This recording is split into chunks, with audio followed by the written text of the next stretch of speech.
Buenas noches. Vamos a continuar con lo que son las afectaciones del desarrollo. Ahora vamos a ver las anormalidades metabólicas, virales y dificultades consecuentes, que son aquellas que, si bien el bebé nace con ellas, acompañan al bebé durante toda la vida, y nosotros como neuropsicólogos tenemos una incidencia en lo que es la recuperación o la reinserción a la sociedad de estas personas. Las dificultades relativas al desarrollo del tubo neural, si bien son importantes, pero no son necesariamente dificultades en las que nosotros intervenimos directamente.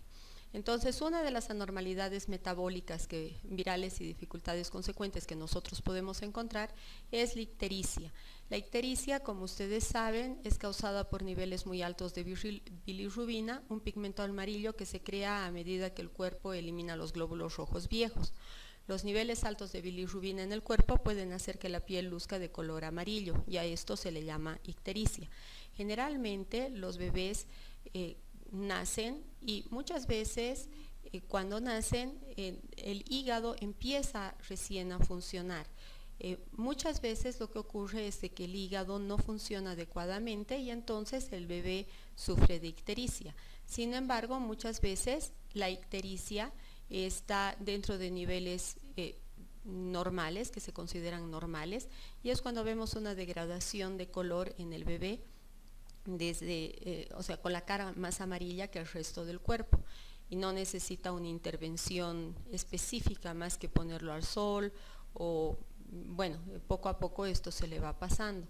Pero cuando ya se debe intervenir, entonces el niño ya tiene una ictericia que ha necesitado un tratamiento, y esto puede afectar al desarrollo del cerebro del bebé. Entonces, cuando nosotros vemos un niño más adelante, puede que este niño haya tenido esta dificultad. Por eso es importante tomar la anamnesis y preguntar en la anamnesis si es que esto ha ocurrido. Generalmente estos bebés desarrollan adecuadamente, pero después se estancan, más o menos a los 6 años, se estancan en su desarrollo cognitivo, y es entonces donde se va buscando ayuda, cuando el kernicterus no es muy grave y no ocasiona la muerte.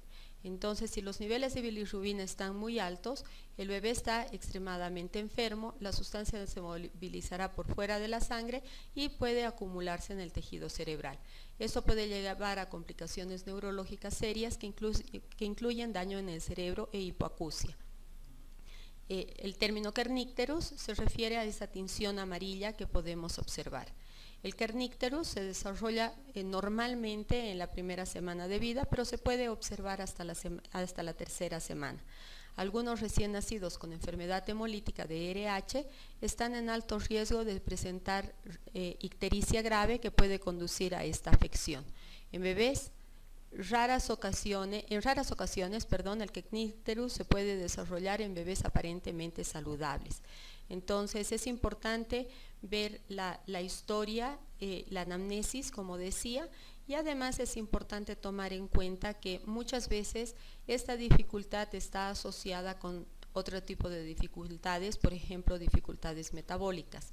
Dentro de los síntomas, si es que se detecta en la fase temprana, entonces lo que vamos a encontrar es una ictericia extrema, una ausencia del reflejo de sobresalto, alimentación o succión deficiente, somnolencia extrema y bajo control muscular. En la fase media vamos a encontrar un llanto chillón, una espalda arqueada con cuello muy extendido hacia atrás y una fontanela que protruye, y además podemos encontrar convulsiones. En la fase tardía vamos a encontrar hipoacusia de alta frecuencia, discapacidad intelectual, rigidez muscular, dificultades del habla, convulsiones y trastorno de movimiento. Estos signos y estos síntomas los va a evaluar en primera instancia el médico, y entonces nosotros lo que vamos a encontrar es este relato de los padres o tutores el momento de tomar la anamnesis. Es ahí donde nosotros podemos intervenir, porque como el cerebro de esta persona va a tener un desarrollo aparentemente normal y luego vamos a encontrar que se estanca, entonces es ahí donde nosotros podemos intervenir, siempre en coordinación con el tratamiento médico. Sin embargo, como estamos hablando de cerebros en desarrollo y que tienen esta afección, entonces es importante que nosotros veamos en varias etapas del desarrollo a este niño. Una manera de prevenir el kernípteros es el tratar la ictericia a tiempo. A los bebés con los primeros signos de ictericia se les deben medir los niveles de bilirrubina dentro de un periodo de 24 horas para así poder prevenir cualquier complicación. Si el nivel es alto, el bebé debe ser examinado para buscar enfermedades que involucran la destrucción de los glóbulos rojos. Esta es una tomografía un corte, perdón, del kernípterus. Aquí vemos de que hay una tinción amarilla que está con mayor tono en el centro hacia las áreas subcorticales, ¿no? que estarían más adentro, y este es un bebé que sufre de kernípteros. Otra de las dificultades que podemos encontrar es la encefalitis y la meningitis. La encefalitis se refiere a una infección en el encéfalo y la meningitis a una infección en las meninges, que son las membranas que cubren a todo el cerebro. Entonces, estas infecciones somos susceptibles a adquirirlas a lo largo de toda nuestra vida. Si bien los bebés y las personas de tercera edad son poblaciones de mayor riesgo, todos nosotros estamos susceptibles a poder tenerla si es que tenemos alguna dificultad.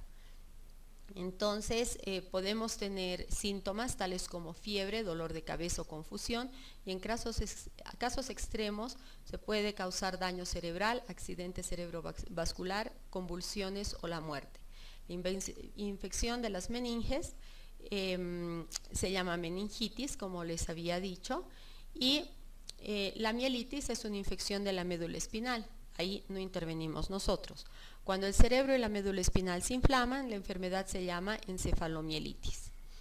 En la meningitis específicamente puede estar causada por una infección fúngica, una reacción a ciertos medicamentos o tratamientos médicos, una enfermedad inflamatoria como lupus, algunos tipos de cáncer o una lesión traumática en la cabeza o en la columna.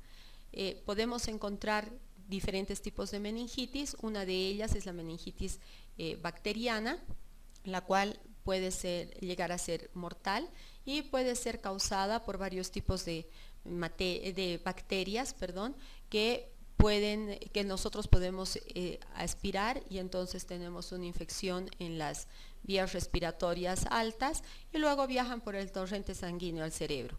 También puede producirse esta enfermedad cuando ciertas bacterias invaden directamente las meninges y pueden bloquear los vasos sanguíneos cerebrales, causando un accidente cerebrovascular y daño cerebral permanente. La meningitis y la encefalitis comúnmente están causadas por virus o bacterias, y el sistema inmunitario corporal puede contener o vencer una infección. Pero si la infección pasa al torrente sanguíneo y luego al líquido cefalorraquídeo que rodea al cerebro, puede afectar los nervios y puede viajar al cerebro y a las membranas, causando esta inflamación. Entonces es importante que nosotros veamos la totalidad del ser humano y tomemos en cuenta también el estado emocional para saber, además, junto con eso y la buena alimentación y otros factores que son importantes, podamos tener la mayor seguridad posible de que el sistema inmunológico está funcionando adecuadamente y que va a ser capaz de poder luchar en contra de estas enfermedades. Otro tipo de meningitis es la neumocóxica, que es una forma muy común. Existen ahora las vacunas para este tipo de meningitis. Sin embargo, en realidad se da generalmente esta vacuna antes de los 2 años y en la tercera edad, que es donde se considera que hay que el sistema inmunológico está más deprimido. Sin embargo, se puede, si bien se puede vacunar durante toda la vida, pero existen posiciones encontradas acerca de la efectividad de esa bacteria. Generalmente, si es que estas dificultades están tratadas a tiempo, entonces no hay una mayor incidencia en lo que es el desempeño cognitivo de la persona, pero puede ser que esta persona tenga alguna dificultad y es donde es importante la rehabilitación. También es importante tomar en cuenta que en la meningitis la recuperación es muy larga y en los primeros estadios se pueden encontrar dificultades cognitivas que pueden estar dadas tanto por una incapacidad de realizar tareas que antes se realizaba, o un menor rendimiento académico del anterior, o un menor rendimiento en el trabajo que en el anterior, una menor comprensión que antes de la infección. Sin embargo, esta es una dificultad que tarda mucho tiempo en curar y entonces es importante estimular al cerebro, pero no es necesario una intervención directa o una intervención realmente, una intervención muy cercana. Basta con hacer una intervención ecológica en la cual se puede dar algunas tareas o diferentes actividades que la persona puede hacer para poder sobrellevar esta enfermedad, a la par lógicamente de su tratamiento medicamentoso, el cual de ninguna manera va a ser sustituido por la rehabilitación neuropsicológica. Este tipo de meningitis, también la neumocóxica, es un tipo de meningitis que es muy contagiosa. También está la meningitis por Haemophilus, que fue en algún momento la forma más común de meningitis bacteriana, y como siempre los niños que están en guardería y las personas de la tercera edad son las personas más susceptibles a contraer esta enfermedad. Otras formas de meningitis bacteriana son la meningitis por Listeria monocytogenes, que es también otro tipo de bacteria que puede cruzar la barrera placentaria y hacer que el bebé nazca muerto o muera poco después del nacimiento. También puede darse la meningitis por Escherichia coli, que es muy común en los ancianos y en los recién nacidos y puede transmitirse al bebé por el canal del parto. Entonces es muy importante esto porque muchas veces el bebé nace y puede tener un Escherichia coli que en realidad la puede eliminar por sí mismo, pero también si es que se complica puede ocasionar una meningitis y esta a su vez, si es que se complica, puede ocasionar lamentablemente un daño, una dificultad que bueno, se puede subsanar según la gravedad ya en la rehabilitación neuropsicológica. Van a tener un módulo también específico de rehabilitación donde seguramente van a tocar todos estos temas. También puede ser causada por la microbacteria tuberculosis y también, y este es un tipo de meningitis bacteriana. También podemos hablar de la meningitis viral o aséptica, que generalmente es leve, no es mortal y generalmente está causada por el enterovirus. Entonces es importante ver de que todos estos virus, por ejemplo, la varicela zoster, el VIH, la influenza, la papera, el herpes simple de tipo 2, que es el herpes genital, puede llegar a tener o puede llegar a producir este tipo de afecciones, las cuales nuevamente no siempre afectan a lo que es el desempeño cognitivo, salvo en casos extremos donde es importante la intervención.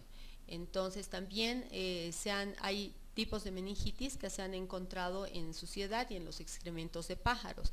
Entonces esto es importante el momento de preparar los alimentos, si es que son hechos en condiciones insalubres, entonces podemos afectarnos, uno se puede contagiar de este tipo de enfermedad. La encefalitis, por su parte, puede estar causada por una infección bacteriana, pero generalmente es causada por una afección viral. También es importante tomar en cuenta porque, al igual que la meningitis, si es que esta es complicada, se complica, entonces puede llegar a a dar como resultado dificultades a nivel cognoscitivo. Entonces, también depende lógicamente del lugar donde se sitúa la dificultad. Por otro lado, podemos ver que hay garrapatas, hay bichos que pueden infectarse y pueden estar infectados, y que pueden transmitirnos este tipo de enfermedades, las cuales pueden complicarse si es que no son agarradas a tiempo o no son tratadas adecuadamente. Una de ellas, por ejemplo, es la enfermedad de Lyme.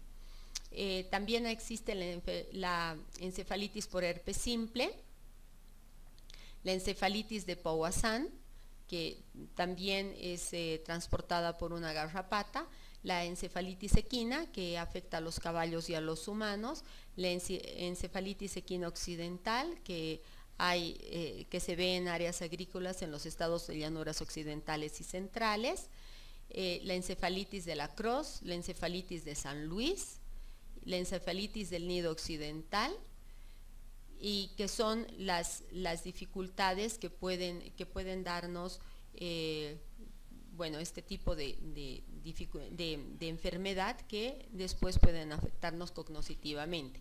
Los signos característicos de la meningitis son la fiebre súbita, cefalea intensa y rigidez en la nuca. La encefalitis está caracterizada por convulsiones, estupor, coma y signos neurológicos relacionados.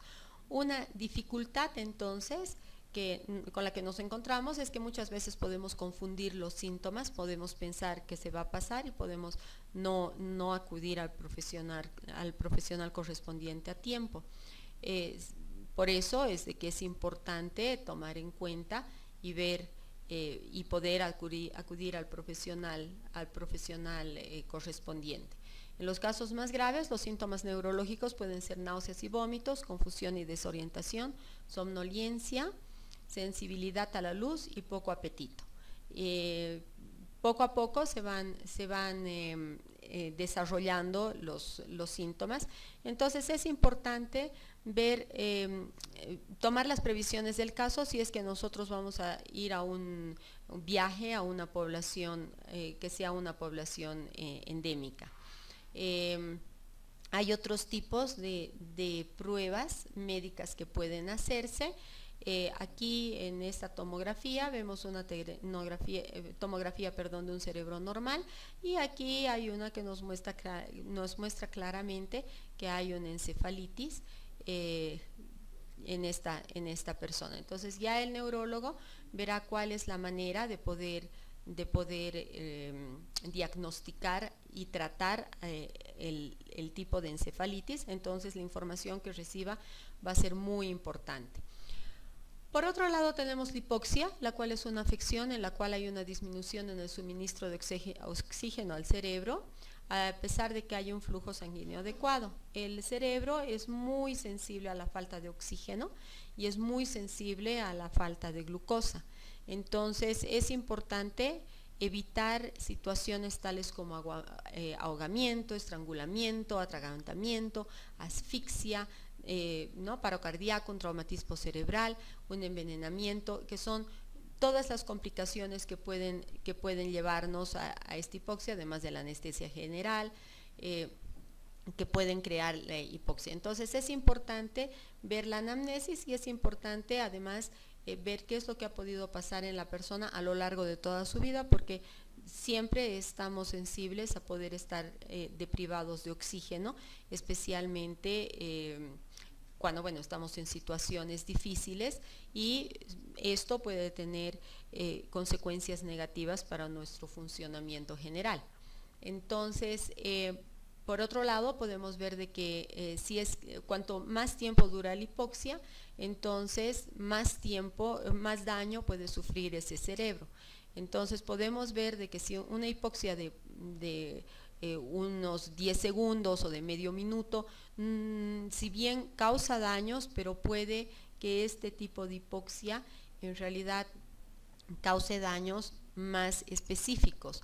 Cuanto más tiempo está el cerebro con falta de oxígeno, el cerebro va a encontrar mayores dificultades y entonces va a responder con convulsiones y va a responder con un daño severo.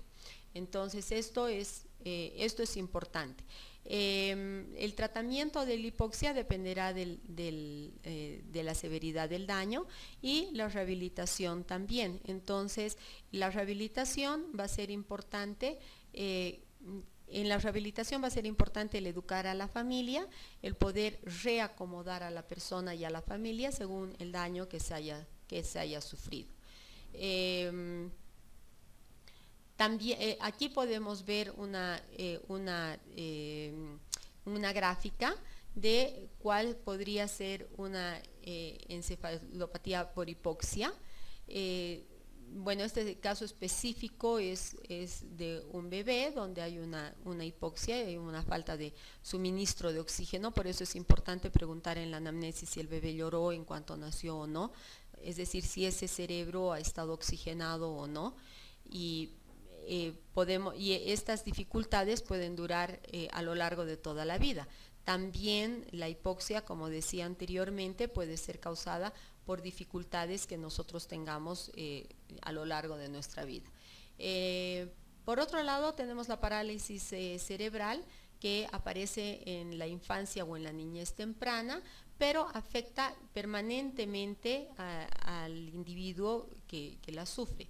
Generalmente, la parálisis cerebral afecta mucho motrizmente, pero puede también afectar otro tipo de actividades cognitivas que nosotros podamos hacer. Entonces hay niños que pueden sufrir parálisis cerebral y que entonces pueden tener dificultades en el desarrollo de una o más áreas. El lenguaje es una de ellas, pero va a haber un módulo específico de lenguaje. También los niños con parálisis cerebral exhiben una amplia variedad de síntomas, los cuales incluyen la carencia de coordinación muscular al realizar movimientos voluntarios, músculos tensos, rígidos y reflejos exagerados, caminar con un pie o arrastrar una pierna porque sencillamente no puede moverla, caminar en punta de pie, una marcha agachada o marcha en tijera, que son maneras como el niño o la persona puede en realidad subsanar su propio déficit. Hay variaciones en el tono muscular, en ocasiones es muy rígido y en ocasiones muy hipotónico, hay un babeo excesivo o dificultad para tragar o hablar, hay temblores o movimientos involuntarios al azar y hay dificultades con movimientos precisos como escribir, abotonarse una camisa. Entonces, según el lugar, según el tipo de parálisis cerebral y según la conformación del cerebro y la plasticidad del mismo, a la edad que ha ocurrido, es decir, hay muchas variables que van a hacer de que estos síntomas puedan diferir de una persona a otra y puedan cambiar en una misma persona durante el tiempo, porque el cerebro va desarrollando poco a poco. Algunas personas con parálisis cerebral también tienen otros trastornos médicos como retraso mental, convulsiones, visión o audición deteriorada y sensaciones o percepciones físicas anormales. La parálisis cerebral, no olvidemos que si bien es una incapacidad del cerebro de desarrollar una parte, sin embargo, puede también no ocasionar una dificultad actual, pero sí el momento que hay algún área que depende de esta dañada que debe desarrollarse más adelante. La parálisis cerebral no siempre causa incapacidades profundas y también A veces los niños con parálisis cerebral no necesitan una asistencia específica durante toda la vida. También los signos precoces de parálisis cerebral aparecen antes de que el niño alcance los 3 años de edad, y a menudo los padres son los primeros en sospechar que las habilidades motoras de su bebé no se están desarrollando normalmente. Por eso es importante tomar en la anamnesis, preguntar cómo ha sido el desarrollo motor. Los bebés con parálisis cerebral frecuentemente tienen retraso en el desarrollo, en el cual son lentos para alcanzar los hitos de desarrollo como aprender a darse vueltas, sentarse, gatear, sonreír o caminar. Por eso es importante el control pediátrico periódico, porque es el médico, el pediatra, el primero que va a derivar a los padres si es que estos no han acudido específicamente por eso, y los va a guiar hacia dónde deben ir. En este caso, seguramente la rehabilitación psicomotriz o la fisioterapia, según el caso, van a ser los primeros tratamientos de elección. Algunos bebés con parálisis cerebral tienen un tono muscular anormal cuando son bebés, el tono muscular disminuido, que pueden hacerlos aparecer relajados y aún hipotónicos, el tono aumentado, o sea, pueden tener hipertonía también, y entonces pueden parecer tiesos y pueden parecer rígidos. Las causas de la parálisis cerebral son complicaciones en el nacimiento, incluida la asfixia. También es importante entender de que existen muchas razones por las cuales se produce esa parálisis cerebral. Pueden haber también anormalidades genéticas, puede haber infecciones o fiebres maternas o lesiones fetales. Por eso es importantísimo que una madre gestante realmente se cuide adecuadamente para poder garantizar lo más posible que el producto sea adecuado. En las diapositivas anteriores van a poder ver que la mayoría de las deficiencias del cierre del tubo neural se pueden deber o se pueden evitar, muchas de ellas, o se pueden minimizar con la ingesta de ácido fólico en el primer trimestre del embarazo. Entonces es importante cuidar la alimentación, es importante cuidar la ingesta de otras diferentes sustancias, y es importante cuidar el estilo de vida de la madre durante la gestación. Existen 4 tipos de parálisis cerebral que causan sus síntomas característicos. Por un lado está el daño en la materia blanca del cerebro, que es la leucomalacia periventricular, en la cual la materia blanca del cerebro, la cual es la responsable de transmitir las señales dentro del cerebro, porque es la que forma la que está formada por mielina, que es la capa que recubre los axones de las neuronas, para poder hacer que las señales eléctricas fluyan rápidamente de una neurona a la otra. Entonces, la parálisis cerebral puede ser, como les decía, este daño en la materia blanca del cerebro. Y esta leucomasia periventricular describe un tipo de daño que se asemeja a pequeños agujeros en la materia blanca del cerebro de un bebé. Estos huecos en el tejido cerebral interfieren con la transmisión normal de señales. Existe, asimismo, un número de episodios que puede causar esta leucomalacia periventricular, incluida la infección materna o fetal. También existe, o se piensa que existe un periodo de vulnerabilidad selectiva en el feto, que es entre las 26 y las 34 semanas de gestación. Por otro lado, existe como parálisis cerebral, podemos ver el desarrollo anormal del cerebro, la disgenesia cerebral, y esta está causada por cualquier interrupción del proceso normal de crecimiento cerebral durante el desarrollo fetal. El cerebro fetal es particularmente vulnerable durante las primeras 20 semanas de desarrollo. Entonces, las mutaciones en los genes que controlan el desarrollo cerebral durante este periodo temprano pueden impedir que el cerebro se desarrolle normalmente. Las infecciones, fiebres, traumatismos u otras enfermedades que causan condiciones insalubres en el útero colocan en riesgo al sistema nervioso del bebé no nacido. Por otro lado está la hemorragia cerebral o hemorragia intracraneana, que se describe un sangrado dentro del cerebro causado por vasos sanguíneos bloqueados o rotos. Más adelante vamos a ver lo que es un accidente cerebrovascular, pero esa va a ser parte de la unidad 3. Una causa común de este tipo de daño es el accidente cerebrovascular fetal. Algunos bebés sufren un accidente cerebrovascular mientras están aún en el útero debido a coágulos sanguíneos en la placenta que bloquean el flujo sanguíneo. Otro tipo de accidente cerebrovascular fetal puede estar causado por vasos sanguíneos malformados o débiles en el cerebro o por anormalidades en la coagulación sanguínea. La alta presión arterial, por ejemplo la hipertensión materna, es un trastorno médico común durante el embarazo que se ha demostrado que causa también un accidente cerebrovascular fetal. Por eso, en realidad, cómo la madre se cuida durante la gestación es muy importante para poder ver cuál va a ser el producto. Por lo tanto, es importante preguntar a la madre qué tal fue el embarazo, cómo estuvo.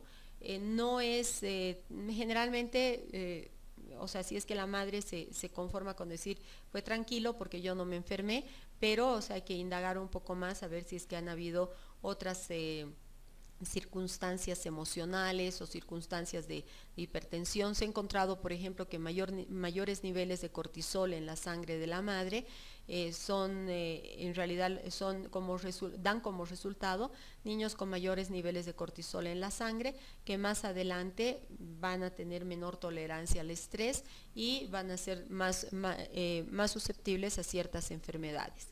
También se ha demostrado que la infección materna, especialmente en la enfermedad inflamatoria pélvica, aumenta el riesgo de accidente cerebrovascular fetal.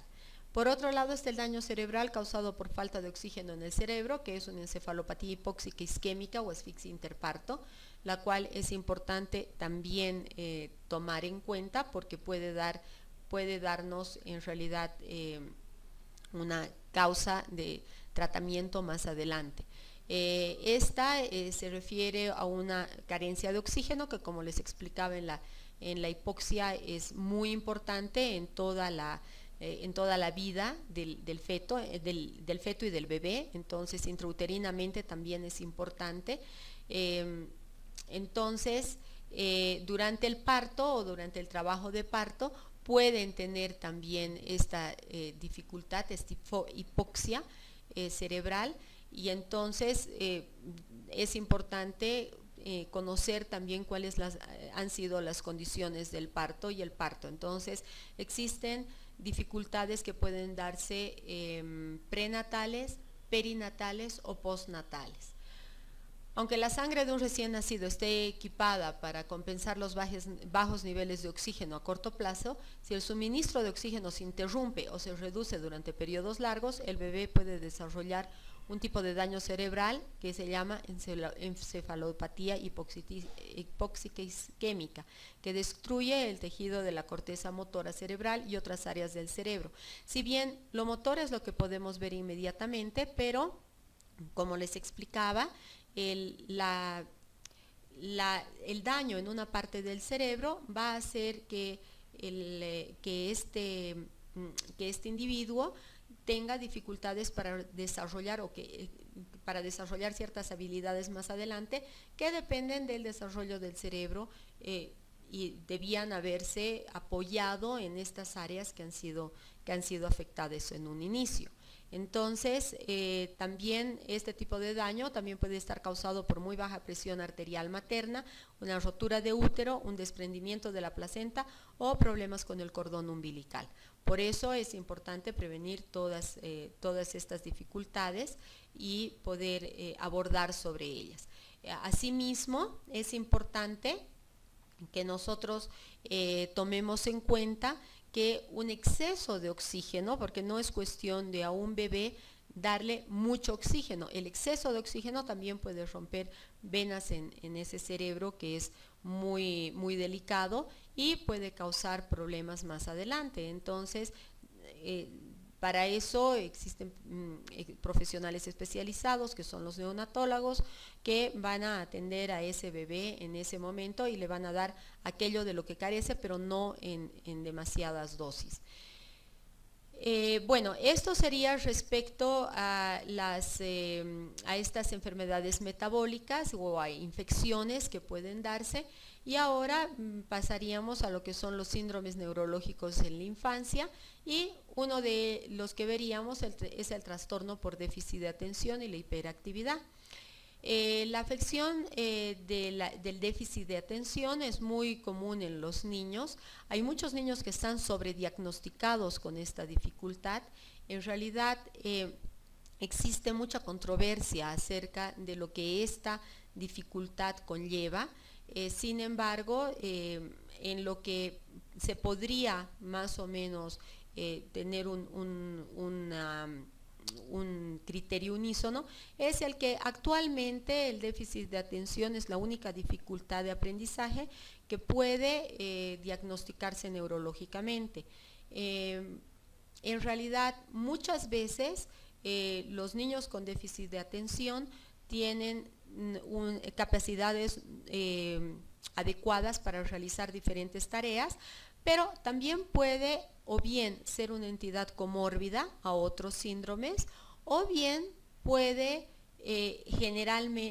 como ocurre generalmente, estar acompañada de otras dificultades. El trastorno de déficit de atención debe ser en realidad tratado. Se ha encontrado una correlación entre los niños que padecen este tipo de trastorno y más adelante puedan tener trastornos oposicionistas o antisociales. En realidad, muchos jóvenes que están involucrados en delincuencia padecen de déficit de atención como una entidad comórbida. Por eso es importante. No quiere decir esto de ninguna manera que que todos los niños que tengan un déficit de atención per se vayan a tener complicaciones en el futuro, pero sí quiere decir que el déficit de atención es un espectro que podemos encontrarlo en muchas entidades, y también podemos encontrar diferentes grados de esta dificultad durante el diagnóstico y la práctica que nosotros tengamos. Entonces, generalmente estos niños tienen dificultades para desempeñarse en el colegio.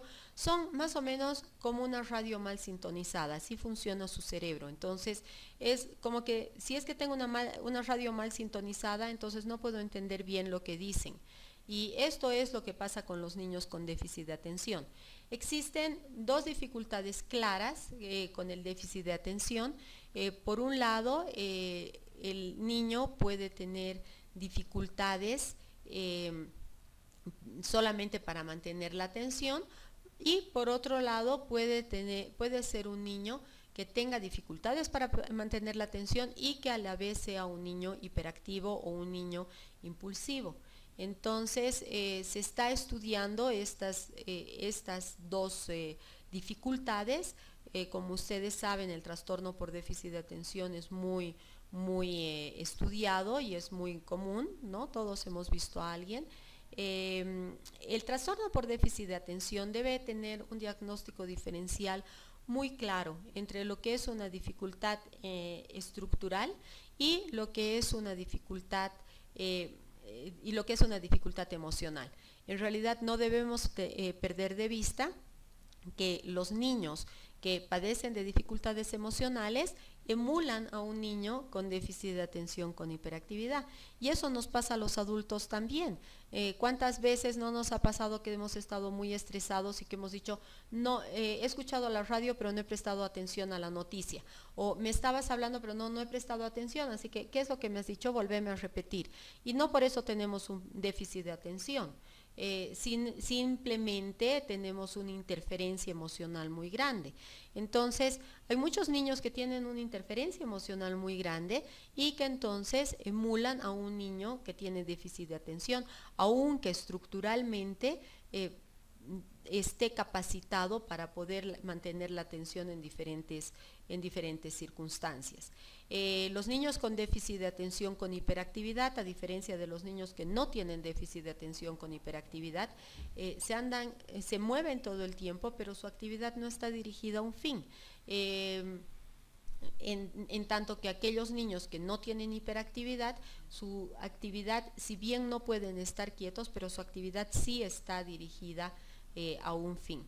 Entonces, se habla de diferentes partes del cerebro, pero como explicaba anteriormente, o pueden ver en la primera clase, existen diferentes formas de abordar la neuropsicología, y una de ellas es en la cual, bueno, y hoy se sabe que no existen áreas específicas del cerebro que están dedicadas a ciertas cosas, ¿no? Sino que el cerebro trabaja en un conjunto. El déficit de atención puede verse reflejado en un electroencefalograma, si bien se decía que el déficit de atención puede ser o se va revirtiendo más o menos hacia los 12 años, en realidad no es tan así. Lo que pasa es de que por el desarrollo que nosotros tenemos, somos capaces de controlar más la hiperactividad. Por eso no hay adultos con déficit de atención e hiperactividad, pero el déficit de atención continúa. Entonces es importante ver esto. Sin embargo, generalmente estos niños no son diagnosticados con déficit de atención antes de los 4 años ni después de los 7. ¿Por qué? Antes de los 4 años, porque es importante consolidar el lenguaje, y también una dificultad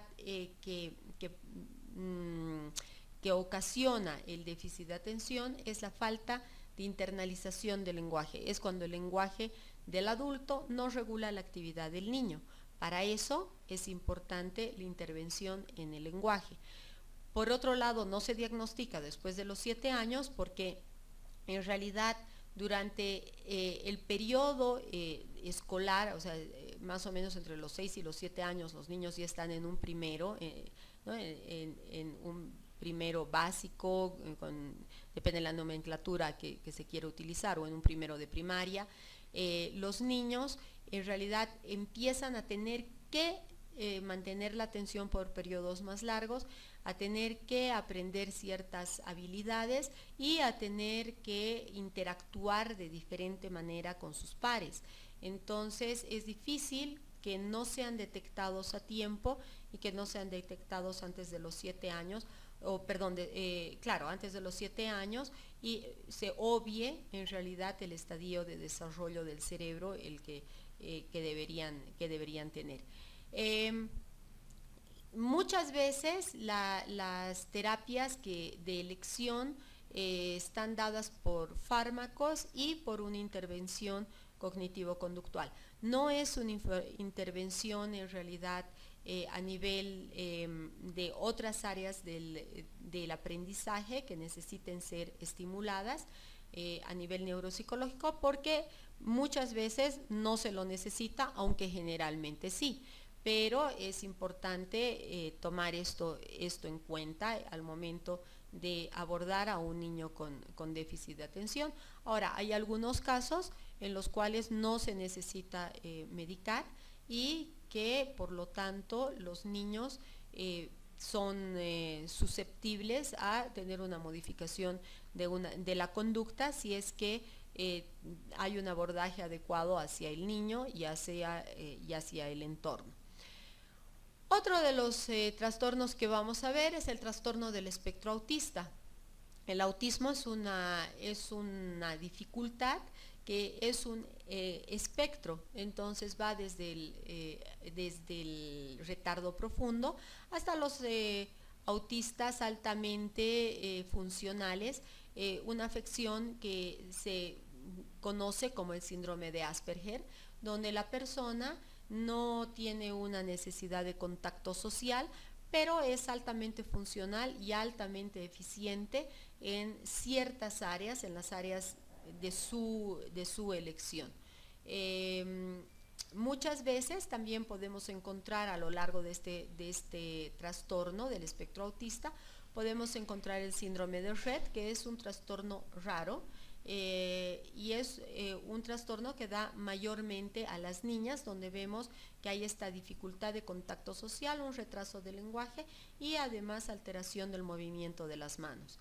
Podemos ver un trastorno de desintegración infantil y trastorno generalizado del desarrollo no especificado cuando no se cumplen los criterios para diagnosticar a un autismo. Esto es útil especialmente para las personas que trabajan en ambientes hospitalarios o en cajas de salud, en las cuales deben poner un diagnóstico al síndrome, pero a nosotros como neuropsicólogos nos interesa ver más el eje diagnóstico, las áreas de fortaleza y las áreas de debilidad del paciente. En el módulo de diagnóstico seguramente esto se va a tocar con mayor profundidad. Muchas veces el autismo se debe a diferentes causas. No se ha encontrado hasta ahora cuál es la causa específica. Se sabe, sin embargo, que los varones tienen 4 veces más probabilidades de tener autismo que las mujeres, y que una característica muy distintiva del autismo, del trastorno del espectro autista, es una interacción social deficiente. Entonces el niño muchas veces adquiere un lenguaje, pero después se retrae. Entonces no es importante para el niño el poder interactuar, el utilizar el lenguaje para interactuar. Pero esto lo vemos no solamente en el lenguaje verbal, sino también en el lenguaje no verbal. Y podemos ver que muchos de estos niños se enfocan mucho en ciertos aspectos que son aquellos que les llaman la atención. Estos niños carecen de empatía y además tienen muchos movimientos repetitivos, pueden también golpearse, pueden morderse o pueden dañarse a sí mismos. Aunque hay personas, y este ya, bueno, es un trastorno psiquiátrico que no corresponde a este módulo, pero hay personas que se autoagreden físicamente sin necesidad de ser autistas. Además, los autistas pueden referirse a sí mismos por su nombre en lugar de yo o mí. Entonces se refieren a sí mismos en tercera persona. Y además vemos de que no interactúan en el juego, y en realidad adquieren un vocabulario cuando es importante, tienen un vocabulario restringido o si bien tienen un vocabulario más extenso, pero tienen una comunicación telegráfica en la cual van diciendo las cosas más importantes. Pueden tener muchas afecciones concomitantes, es un espectro, entonces todo depende de cuál es el lugar de ese espectro en el cual se sitúa el paciente en cuestión, el paciente que vamos a tener delante. Se ha hablado de diferentes cosas que causan el autismo, aunque nuevamente les repito de que no se ha llegado a una conclusión específica. Se ha hablado de un síndrome del cromosoma X frágil, se ha hablado de una esclerosis tuberculosa. En ese caso se explicaría por el síndrome del cromosoma X frágil el por qué esta afección se da más en niños que en niñas. Se ha hablado de una esclerosis tuberculosa, existen también otro tipo de afecciones concomitantes, como la esclerosis tuberculosa y las convulsiones epilépticas. El síndrome de Tourette, trastornos de aprendizaje y el trastorno por déficit de atención. Como les decía, el autismo entonces en realidad puede diagnosticarse, puede irse estimulando, aunque una persona que nace con esta condición va a tener esta condición toda la vida. Se ha hablado también de algunas hormonas que son importantes. Se ha hablado mucho de la oxitocina. La oxitocina es una hormona que secretamos y que secretamos en mayor cantidad las mujeres que en los hombres. Y por eso también se ha atribuido a que hay mayor cantidad de autismo en hombres o mayor incidencia de autismo en hombres que en mujeres. Mientras que existen personas esquizofrénicas que pueden presentar alguna conducta parecida al autismo, generalmente sus síntomas no aparecen hasta el final de la adolescencia o al comienzo de la vida adulta, cuando en el autismo aparecen cuando ya son niños. También los indicadores precoces del autismo pueden incluir el no balbucear o señalar al año de edad, el no pronunciar palabras únicas a los 16 meses o frases de 2 palabras a los 2 años de edad, no responder a su nombre, pérdida de lenguaje o las habilidades sociales, contacto visual inadecuado, alineamiento excesivo de juguetes u objetos, no sonreír o mostrar receptividad social. Y dentro de los indicadores tardíos podemos ver la capacidad limitada para establecer amistades con pares, capacidad limitada para iniciar o sostener una conversación con otros y ausencia o deterioro del juego imaginativo y social. Un uso estereotípico, repetitivo o inusual del lenguaje, patrones de interés restringidos que son anormales en intensidad o enfoque, preocupación por ciertos objetos o sujetos, adherencia inflexible a rutinas o rituales específicos. Entonces es importante ver todos estos aspectos para poder evaluar adecuadamente. Podemos ver si es que en realidad hay dificultades que son correspondientes al autismo y que pueden estar dentro de ese espectro autista. También existen poblaciones que van a tener mayor riesgo que otras, aunque no hay una posición clara al respecto. En algunos casos, los padres y otros familiares de un niño con el trastorno del espectro autista muestran algún deterioro leve de habilidades sociales y de la comunicación o se involucran en conductas repetitivas, aunque esto no ha incidido negativamente en su desempeño cotidiano, por lo cual estas personas no necesariamente han sido diagnosticadas con autismo. Entonces, por eso es de que se habla de un espectro. En realidad la estimulación es importante, siempre es importante. Un cerebro mientras tiene vida es susceptible a ser estimulado y depende también de la estimulación y de la adherencia que tengan los pacientes, el éxito que se puede tener. Es importante el abarcar el aspecto emocional de los autistas. Es un aspecto que se trata más medicamentosamente que con terapia en realidad.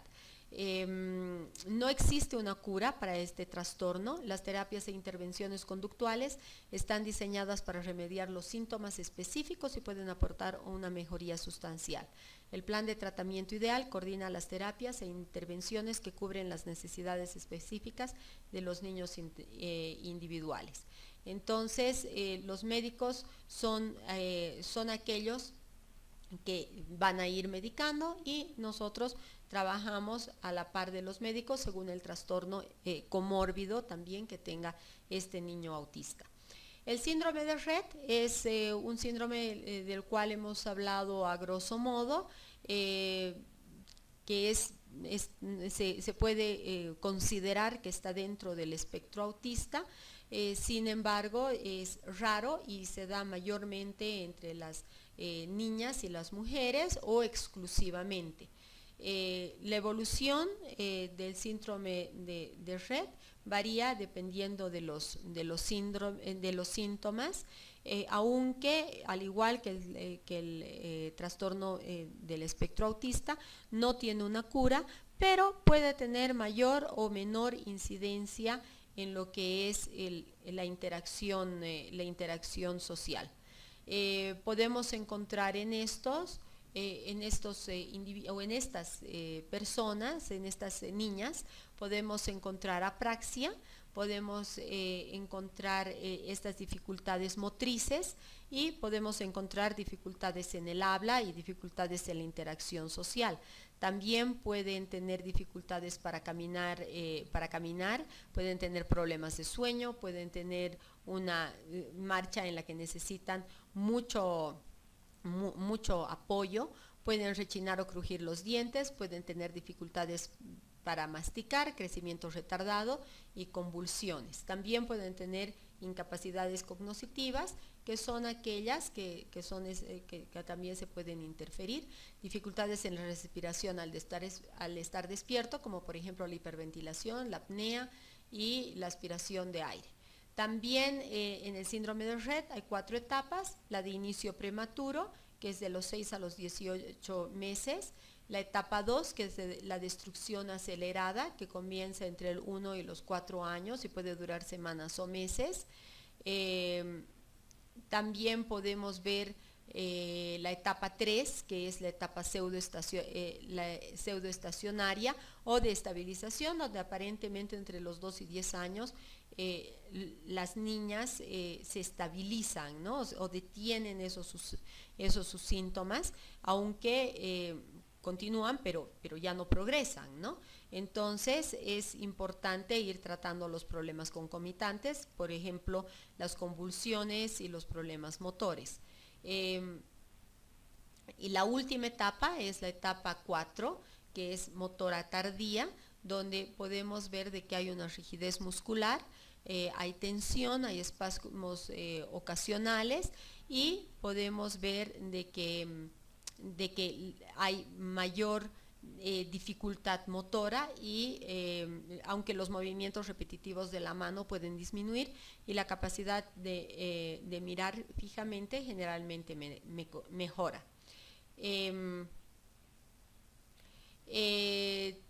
También este síndrome es causado por mutaciones.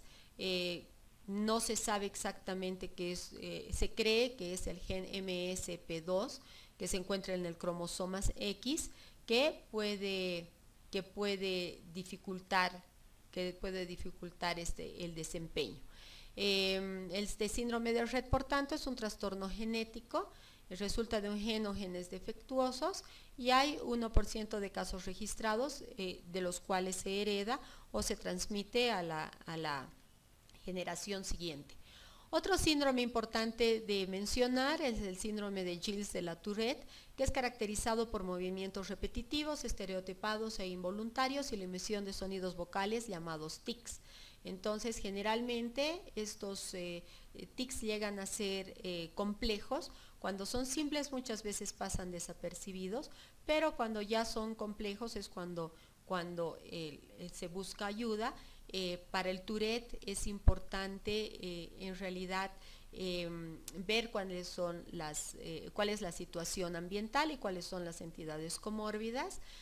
También es importante entender que existen algunos tics que el individuo debe hacer para aliviar esa necesidad.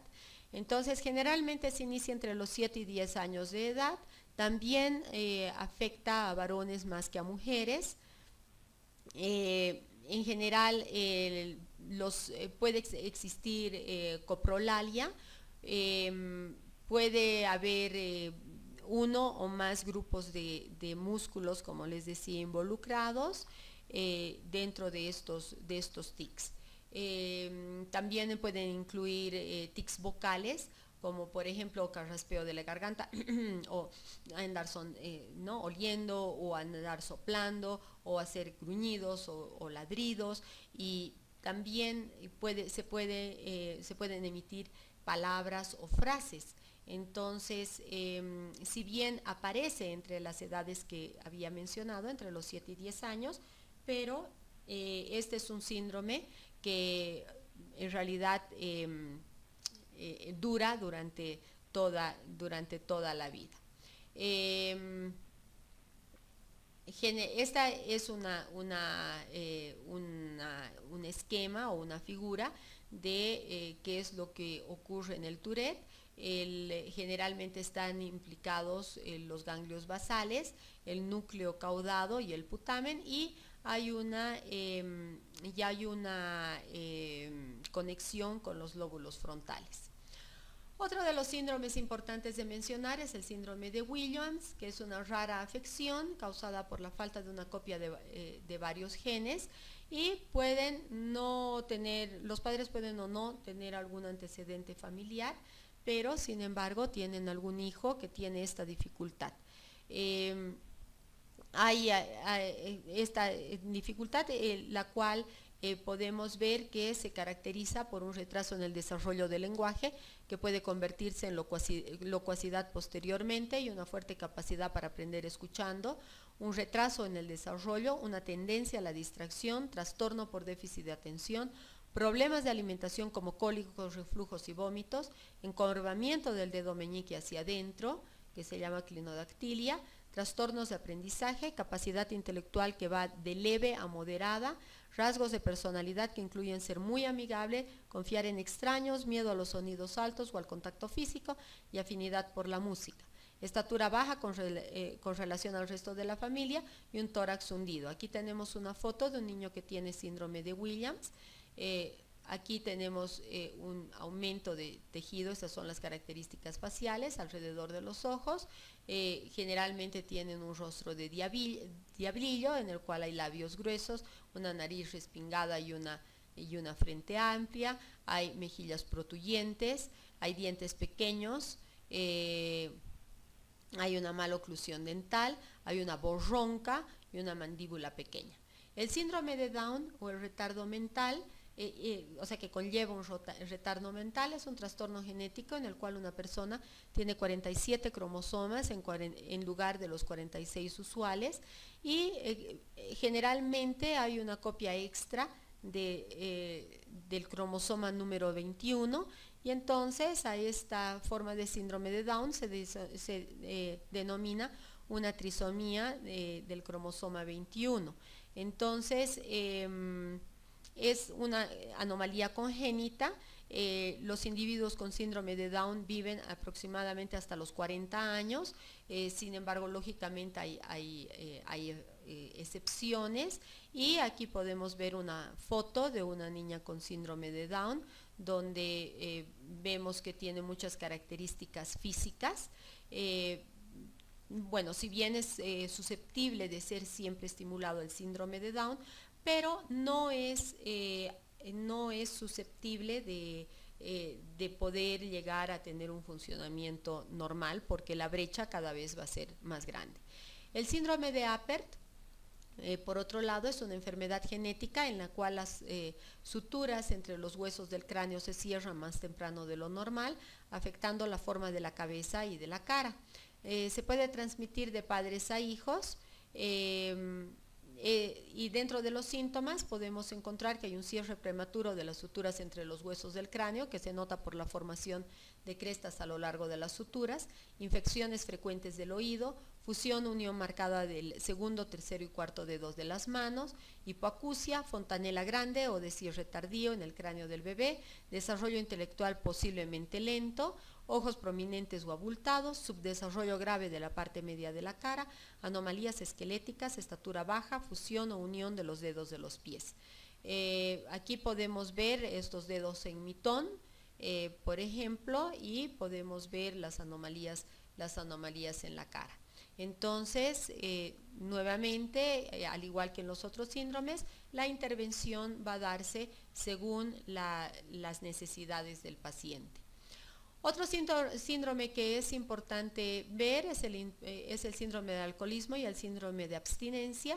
Se refiere a problemas físicos, mentales y de crecimiento que puede presentar un bebé cuando la madre toma alcohol durante el embarazo u otras sustancias, ¿no? Entonces el feto es acostumbrado o está acostumbrado a consumir estas sustancias dentro del útero, pero lógicamente cuando nace no tiene estas sustancias, entonces lo que va a presentar es un síndrome de abstinencia.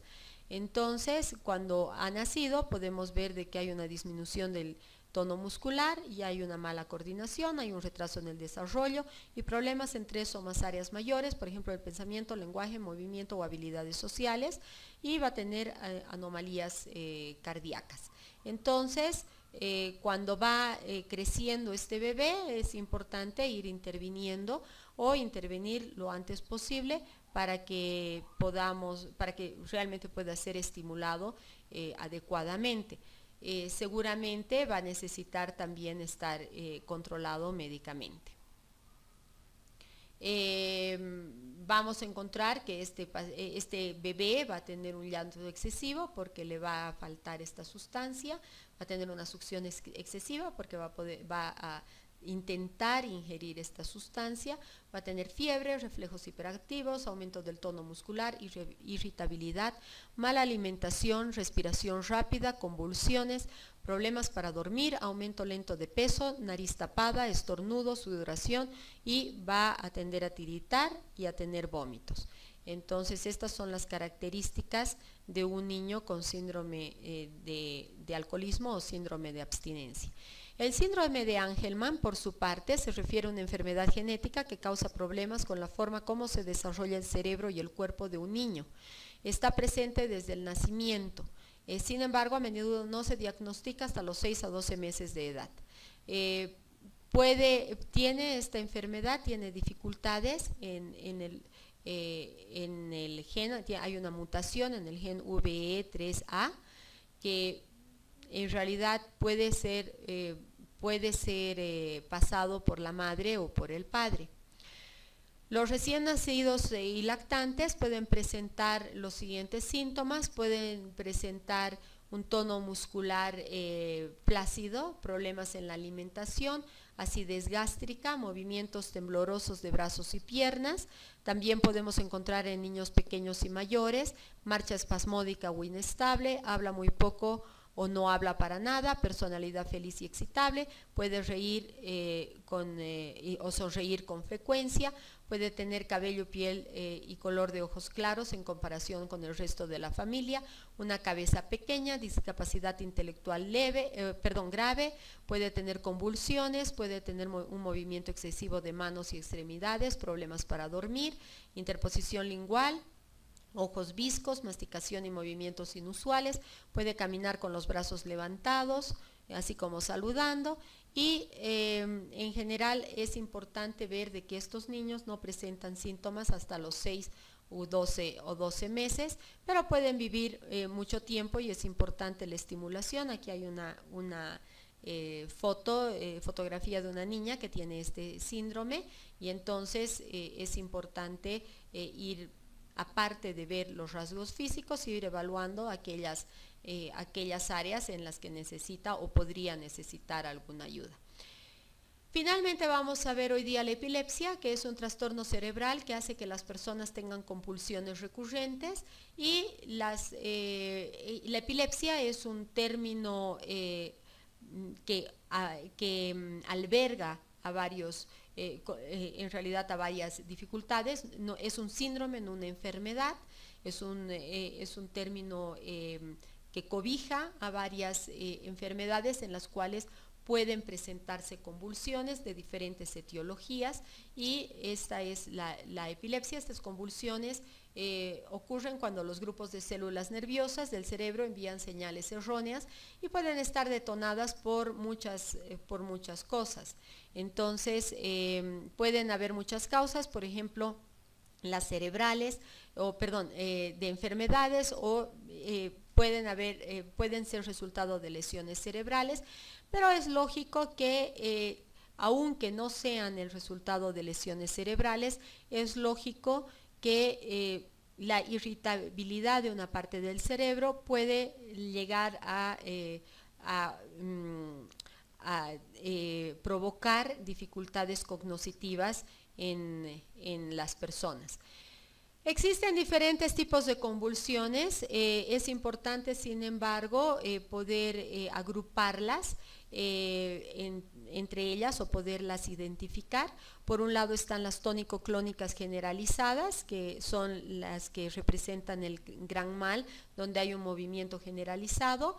Puede haber un pequeño mal donde no hay convulsiones, pueden haber mareos, pueden haber dificultades o puede haber cambios en los movimientos musculares. También están las convulsiones parciales o focales, que afectan solamente una parte del cerebro, y esta va a ser movida según el lugar de la parte del cerebro que esté afectada. También puede ocasionar este tipo de convulsiones, puede ocasionar contracciones musculares, y muchas veces las personas sienten cuando les va a venir una crisis epiléptica, y esto se llama áurea. Existen también pseudocrisis que no tienen un foco irritativo en el cerebro y son detonadas por otras cosas, pero asemejan a una crisis epiléptica y deben ser identificadas por el médico tratante. Pero en realidad es importante la intervención neuropsicológica en este tipo de trastornos. Entonces, aquí vemos un foco irritativo en el cerebro que hace que un neurotransmisor específico, que es el GABA, no pueda inhibir la conexión eléctrica, y por lo tanto hay mayor conexión eléctrica en un área del cerebro, lo que ocasiona las crisis epilépticas. Estos serían los trastornos del desarrollo, los que empiezan prioritariamente en la infancia, aunque no pueden descartarse en la edad adulta. Dentro de la epilepsia es importante señalar que existen dos grandes etiologías de la epilepsia.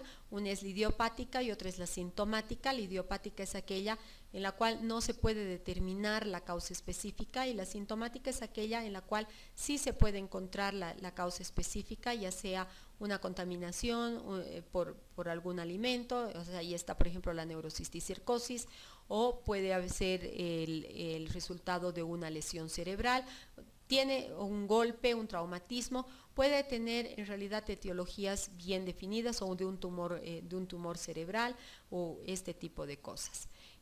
Bueno, con eso habríamos terminado esta parte, y entonces tendríamos que entrar a la unidad 3 la siguiente vez. Muchas gracias, buenas noches.